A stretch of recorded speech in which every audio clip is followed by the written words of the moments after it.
And we're back. Hello everyone and welcome back to Rollsicle. My name's Nathaniel, I'm the host here of the channel and we are back with another video. Today talking about one of the kind of origins of the channel, which is D&D, and a few things that I've heard about going on in that space. As always, if you have not already, make sure you leave a like, comment, subscribe. We'd love to hear from you guys down below, and you guys are what makes Rollsicle so awesome. So make sure you do that. Let's jump into things. So recently, I was watching some videos, and I didn't want to do the whole thing where I just play a video for you guys listen to it, I pause it occasionally, I talk about it. We might do some of that on the channel. We've done it before with like reveal trailers and stuff like that, but I really didn't want to do that. It just kind of feels like I'm stealing content a little bit, and I didn't feel like doing that. So we are going to briefly talk about this post here, so shout out to this guy who posted this all the way back in 2025, okay? But I wanted to not only talk about what he's talking about here, but then tie it into what I've been seeing in videos recently. So in the last couple of days, people have recently heard a lot of rumors that Dungeons & Dragons might be making a new edition in 2027. I know what you're thinking. I'm thinking the same thing. Guys, they just made a new edition in 2024. Why would they do this again?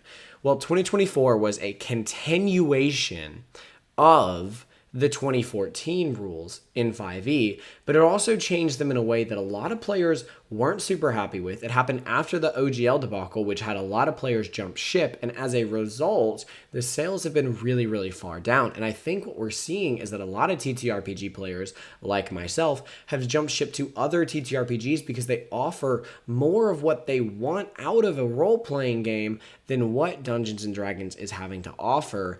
And while all of that is culminating really recently in them doing their sales report and potentially thinking about releasing a new edition and bringing in, there's rumors and leaks that they're bringing in a Gygax to help write a more traditional old school version of D&D that's going to come out next year for the 50th anniversary and all this, or celebrating 50 years, which has already happened, but you know, it is what it is. I think it's already happened.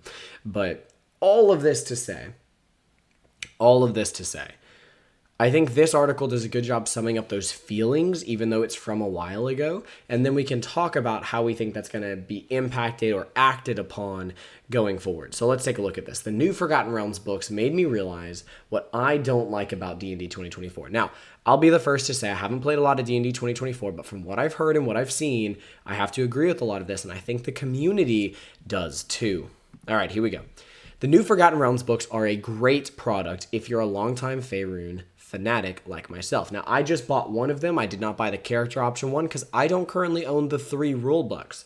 Based on this, I might not even be owning the 3 rule books anytime because we might just keep 5e and call it a day. They also bring to light symptoms of a new design philosophy that supports D&D 2024 5e revamp, one that I'm not enjoying very much, and I think that is true of the larger community as a whole. I got the first hint of that from Vecna, Eve of Ruin. Now, I have not read this adventure. I was super excited for this adventure, and unfortunately, reading this article has made me not as excited for it. I might still pick it up just to kind of see what they did with it, but I am significantly less excited. So, Vecna, Eve of Ruin, the big adventure that was supposed to celebrate 50 years of D&D history and say farewell to 5e and its 2014 incarnation. I had high hopes for this book, and I ended up never opening it again after the first read. The plot was dull, setting players on a 200-plus page railroad romp that resembles a bad platformer video game rather than a great RPG. And we'll get back to that video game point later, but I am not surprised that it is extremely railroady. It has a lot of things laid out exactly how they're going to happen, when they're going to happen, and in what way they're going to happen to tell a very precise story. I had hoped that at least some of the locations in Eve of Ruin could be salvaged, so I eagerly dove into the last iteration of D&D's most infamous dungeon, the Tomb of Horrors, presented in this book as the Tomb of Wayward Souls. The true horror, however, lay in the description of some of the most complex puzzles and traps. The book suggests that if players were having trouble with these obstacles, the DM should simply tell them what to do. I heard Gary Gygax's ghost scream in anguish at that moment. Guys, it's infamous for a reason, and not because you go, well done, guys. Here's your participation award. You really tried hard. Like, I don't want soft D&D, okay? I didn't ask for D&D light. I didn't ask for gluten-free D&D. You know, that one, it's, yeah, obviously if you have a gluten allergy, I have nothing against you. I'm just saying, like, why are we dumbing it down and going, well, if they can't do it, just give them the answers. They tried hard. I am so not excited for this book now because it sounds like it's written by people that don't understand what I and my group want out of it. Which, don't get me wrong, my players got a puzzle in our Pathfinder game the other day, a couple weeks ago. And I had written what I thought was a very well-written puzzle. And I had laid it out. There were a lot of clues. I like the DMing style of instead of like laying the clue that connects to the next clue, lay like 3 clues that connect to the next 3 clues that connect to the next 3 clues, right? So that there's multiple ways to bridge the gap to the solution. And, I thought I had done that well, and my players just were not getting it. But I didn't just throw an answer at them, right? They continued to explore, they continued to look around, they continued to investigate, they talked to some NPCs that, yes, I had those NPCs maybe share a little bit more information, but it was extremely subtle, and suddenly they have those aha moments and they go, well, what if I take this here and now, bang, bang, boom, bam, they're solving the puzzle. I promise you, that feels 100 times better than, all right, guys, you did good. Here's the answer. I know you were struggling. Oh my gosh, that makes me mad.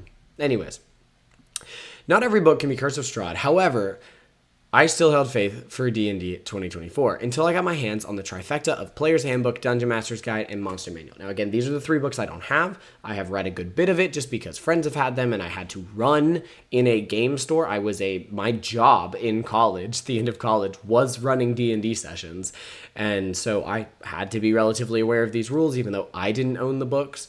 After careful reading and playtesting, I came to the conclusion that I really don't like this. And honestly, I can kind of share that I feel the same way in a lot of what I have read.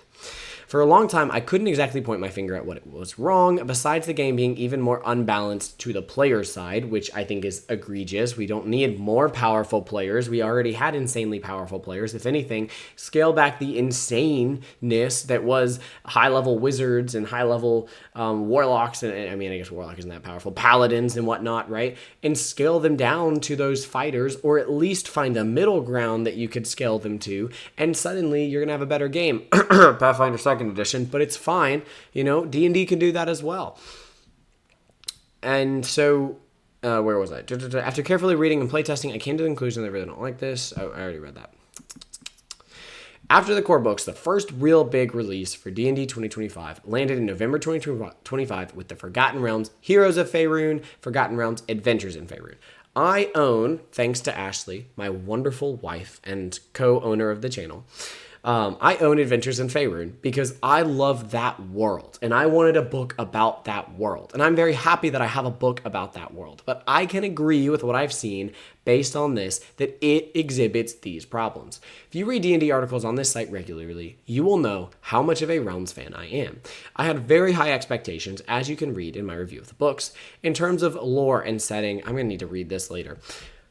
These books were mostly a success. Like Eve of Ruin, however, they aim to streamline the D&D experience as a whole, and I think that we don't spend enough time talking about that sentence. All of D&D 2024 revamp, all of 2015 D&D 5e, or 2014 D&D 5e being the most popular ttrpg, all of it was because they streamlined the experience. They lowered the gate of entry. They made ease of access to the game, but they've continued to do so. They've continued to push in that direction. They've continued to go, no, the story you want to tell will happen. The character you want to build will succeed. The story and adventure that you have planned out will go according to plan. And that is just not what D&D was actually all about. D&D was about realistic scenarios, or at least as close as you could get to them, where shit hit the fan. You made a in-depth, solid plan, and it might have worked for about 12 in-game seconds based on how rounds go. And then you had to improvise and work and communicate and figure out how you were going to solve this puzzle. Not, sorry, GM, we don't know the answer. Could you give us the answer, please? It's upsetting. In terms of lore and setting, great. But what do we lose for the sake of making the game more accessible? the exact question I want to ask. Is this going to plague the current incarnation of D&D for its entire run? The early section of Adventures in Faerun contains something called Epic Destinies. These are suggestions for the DM to set up a character arc with each player before the campaign starts, deciding on milestones said character will achieve to reach their epic destiny. The book is literally telling the DM that hand-holding players is good and it should always be done. I completely disagree with this. Disagree that the book does this. Or disagree that this is a good thing to do. The book does tell you to do this, but I disagree that you should do this. No. It is not a bad thing for a character to have an ultimate goal in mind. In fact, they are probably adventuring for a reason. It's an extremely deadly job, right? So you're probably not doing it just because, right? There weren't other options. If it's a lived-in, breathing fantasy world, there were probably other options unless you're, running a very dark, gritty fantasy, the world's ending and everything is downtrodden and horrible. You can't find a job, everyone's dying sort of campaign. You probably have options. You could probably go be a blacksmith or a fisher or a farmer or so many other things. I don't know why I went to those three. I guess they're just very fantasy, right? But you could do so many, run a shop, etc., right? And instead, you choose to be an adventurer for a goal. That's fine. But you are not guaranteed that goal. And you do not already know how you're going to get to that goal. And you shouldn't. The adventure should be about the plan that you've made and how it has to adapt and it has to change. Look at some of the greatest stories in fantasy of old. You look at like Lord of the Rings, right? There was a goal. Get the ring to the volcano. Throw it in the volcano. Pretty simple, pretty straightforward. There were a lot of steps of that journey they never planned on. And obviously you can make the whole point about, plot armor, protagonist armor, whatever you want to call it. Sometimes that happens. Sometimes that's a thing in these story elements. I believe that the DM and the player are working collaboratively, not competitively. However, again, players should go on arcs that they did not necessarily expect to have to. And then after the fact, they go, where did this take us on our journey? Where are we now on the journey we wanted to be? Where did we start? And how can we continue in the direction we hoped for? Has my character changed what they wanted? Did they want to be the king of this kingdom, but then found, a lovely maiden wife that they hope to stay with for the rest of their life in a different kingdom? And so now they have to choose. Who knows? Who knows? When you tell a long, complicated, in-depth, words aren't wording right now, story that the players are involved in, that they're connected to, the players are going to evolve and connect their characters' intentions to that story in ways they didn't think of from the very beginning. Anyways, let's continue. All right. Scrolling down. All right. I'm not one of those DMs who like making life hard for the table. I don't abide by the idea that D&D is competition between the dungeon master and the players. I don't either. I don't think you should ever view it that way, by the way. I think that's a horrible way to view the game. Okay, I see it as a collaborative storytelling game where collaboration is the key to everything. However, I also think that players should feel constantly challenged. Stakes and risks are what make stories good and heartfelt. I 100% agree. If you know that no matter what, you're going to get the answer at the end of the puzzle, you're not stressed about solving the puzzle. If you don't think your character can die, if you don't think your character can lose something, if you don't think things that your character cares about can end, you do not have stakes in the game and you are not invested in the game in the same way that you would be when you know, okay, my decision here is probably going to impact something. And the way I know my decision here impacts something is because the decision I made last session, and the decision I made the session before that, and the decision I made the session before that, all of those decisions have impacted something. And that is how I got here, for better or for worse. And 5 sessions from now, I will be wherever I am 5 sessions from now because of the decisions I made between now and then. However, I also think that players should feel, heartfelt. Players have to feel that their decisions matter for better or for worse. If they can't figure out a puzzle, I'm not going to say, it's all right, guys, you tried your best, here's the solution. Exactly, there should be consequences, there should be results to what happened. In the same way, I'm not going to come out during session 0 with a player and say, hey, so where do you see this character going? You want to be a king? Sure, let's map that out. We play this game with random elements, dice rolls, because we like not knowing how things will turn out. The best campaigns are those that develop organically from players interacting with the world without knowing the outcome. There's nothing wrong with shooting for a crown, but I'm not going to give you an exact roadmap at that. Now, these may look like marginal elements that are easy to get rid of, but I believe they are symptoms of a design philosophy that wants to make this game as easy as possible, and I 100% agree. The lowering the barrier of entry, making it easier to get into this game, and making it simpler to get through the game is inherently going to make the game easier, and that is why we're seeing so much favorable to the players, a simplicity of the systems, etc., etc. Further evidence comes from the adventures included in the Forgotten Realms book. There are a whopping 50 of them, but I would have a hard time calling them adventures. Each one of them is a page or half a page long, with half of that space taken up by a map. They include a situation. They give context, right? And then after that, a blurb that tells the DM what it's about, a hook to get the characters involved, and then the encounter, which is typically some monsters they're going to fight. There might be some skill-based checks that are on the way or in between. All of this can be summarized as get the quest, go to the place, fight the monster, win. That is where I want to pause for a moment and go back to what I said earlier where they were talking about video game design. Players from video games are very accustomed to the structure of the video game. And because of how video games work, 9 times out of 10, video games have the same structure for get a quest, go to the place of the quest, do what the quest is, get the reward for the quest, benefit from the reward for the quest, find a new quest, go to that place, and repeat the cycle. And players are familiar with that cycle, and very quickly into the game, it gets easy to follow that cycle, and you are very aware of what you're doing when you follow that cycle.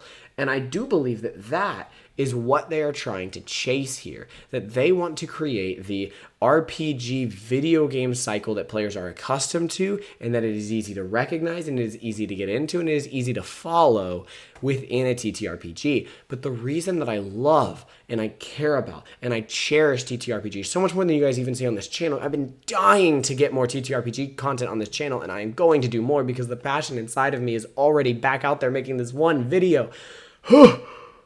Anyways, is that it's so much more than what a video game can be. Video games cannot do what RPGs can do, what TTRPGs can do. And that is what makes them so much special. The lived in, breathing, adapting world of a TTRPG when it's run by somebody that cares and is invested is not something we can see from a video game. And hats off to Baldur's Gate 3 for the best attempt that we've seen so far. But it is not the same. It is inherently different. Okay. A DM can pick one of these with almost zero preparation, sit at the table, have the players go through it like they would a level of a roguelike game. Exactly. It's like hour and a half, 2-hour session, like a roguelike game. Hey guys, we'll pick up again next week. You'll fight something else. You might have to use a few of your different abilities and we'll keep it rolling. But that doesn't blend the story together. It doesn't blend the characters together. The role playing is when something happens or something happens to a character or something happens in the world and you feel like you impacted that, whether it's in a good or a bad way. And that sits with you. It sits with you like a book that you had control over the ending. That's what makes these games incredible. Anyways, back to what I was saying. Guys, I'm so passionate about this. I'm aware that setting up a game of D&D isn't easy. I'm very aware. Again, forever DM over here. I love it. I adore it, but it's not easy for the DM and players both. However, this attempt to speed up and simplify things reduces the game to a sequence of fights so that players can show off their cool class powers. And how many video games are a sequence of fights or quests so that you can enjoy your cool powers so that you get new powers that you can enjoy on a series of sequences of quests? Right? That's the structure. We don't complain about it because it was pretty simple. It was fun. We paid for it. We did it. And then we moved on.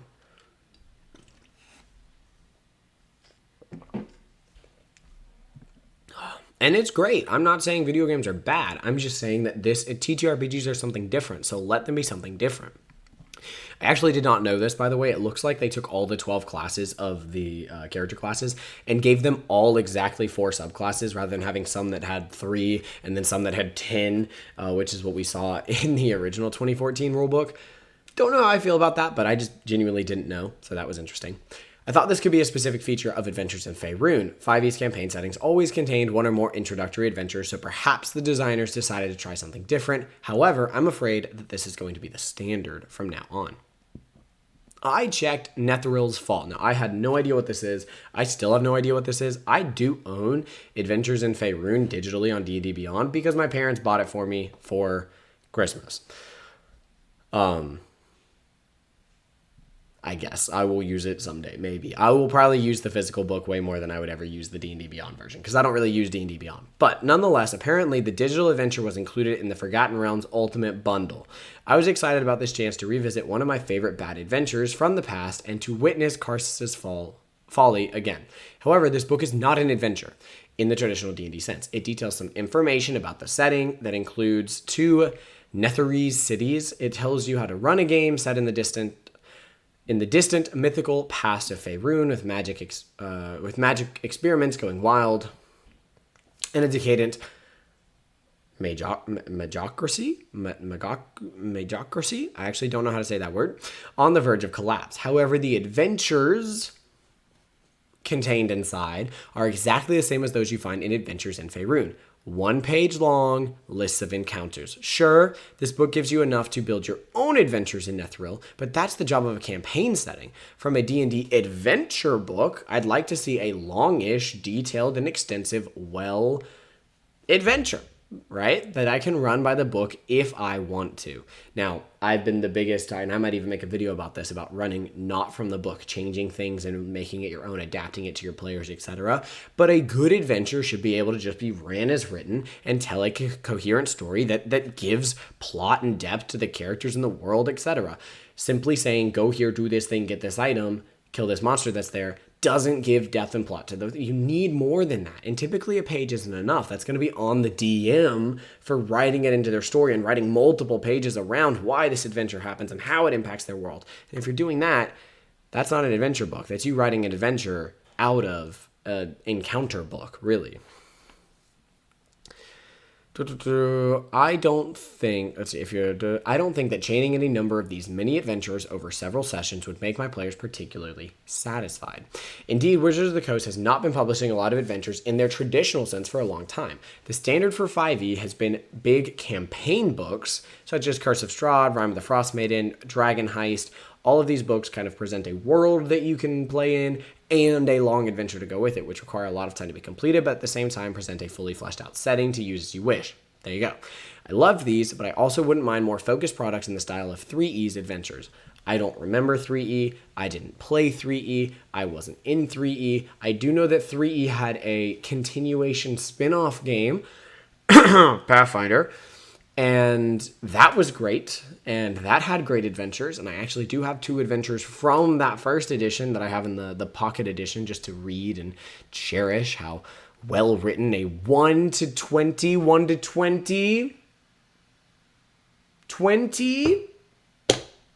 Pathfinder doesn't really even do that anymore. It hurts my heart, which require a lot of time to be completed. Yeah, I love these. Yep, go back to 3E. However, if Netheril's Fall is an example of what we're getting in 2025, I'm not looking forward to that. Looking back at the core books, I now realize that the signs have always been there. Every class has been redesigned to make things easier for players. Fewer decisions to make, fewer risks. On the other side of the table, DMs are being encouraged to handhold their players at every stage, be it storytelling or dungeon crawling. From a design perspective, I get the impression that the goal is to make D&D more and more similar to a board game that you can pick up randomly and play over a gaming night. That's not what it's meant to be. It's not a board game. It's not a video game. It's a TTRPG. It's its own thing, and that's what makes it special. It's my favorite hobby. Not even close. It's not even close. It's my favorite hobby because it's not one of those 2 things. I love board games. I love video games. I love card games. Magic the Gathering, Wizards of the Coast, has not been doing a great job with that recently, but I think it's a beautiful game. TTRPGs are by far my favorite hobby. It's not even close, and it is because it is a unique, incredible experience. And it is not this. And we are getting too close to this. We're getting too close to something you could just pick up, choose your character, move it across the board, right? I see the allure in this. Maybe you're playing a long campaign with the goal of making your character Sir Croak, the King of Frogtopia, but it's hard to schedule a regular session. With milestones that have been advanced, you can get the Scepter of Batrakia this week and wait until everyone's schedules align next to challenge the evil usurper, King Hopper. Or maybe the DM didn't have time to prep, so he just selects a mini adventure and slots it into the campaign somehow. And that's fine. That might be a lot of people's games, but I do not believe that is what the game or a TTRPG should be designed to. And if you want a simple TTRPG, there's plenty of them out there, which he's about to get to. However, this entire design direction doesn't speak to my role-playing heart, and it doesn't speak to mine either. I don't think D&D should necessarily be fast or easy. There are already plenty of RPG games on the market that successfully do these things. Complexity, oh, what a sentence here. Complexity isn't something to be shunned in game design or in life. And I like the top comment here too. Yep, 2024 D&D is designed to appeal to kids who grew up on video games. It spoon feeds a storyline and hands out participation trophies. Zero effort. It's not storytelling. It's story following. I utterly despise it.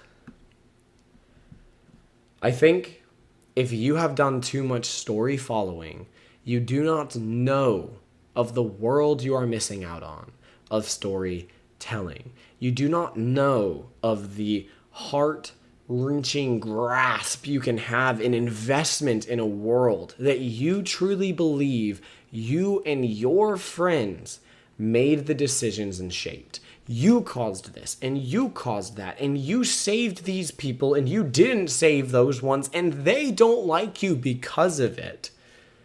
And you feel like all of those things, all of them, could be completely different based on the decisions that you and your friends made. That is what makes these games special. And when you design away from that, when you design in a way that goes, no, you're going to tell this exact story. No, you're going to play this exact way. No, you're going to make these exact decisions about how your character is built and played and does their thing. You lose that. You lose that. You lose the ability to tell the story with your friends because you want to follow the story that you had in mind from the get-go. But I can tell you, as somebody that has finished or have come very close to finishing multiple campaigns and has been invested in them, okay? And I think there are a lot of pros and cons to all of the different stuff out there with D&D out there. So I could commentate on a lot of this, and maybe I will, because I really do want to bring more content like this to the channel, okay? But I can attest, there is nothing more meaningful than realizing a story went in a completely different direction than you expected it to, because that is where you or your players or everyone at the table wanted it to go and made it most meaningful for you. When this became the focus and this character shifted into this role and all of those things that you would have never planned for, but it organically happened and it feels genuine.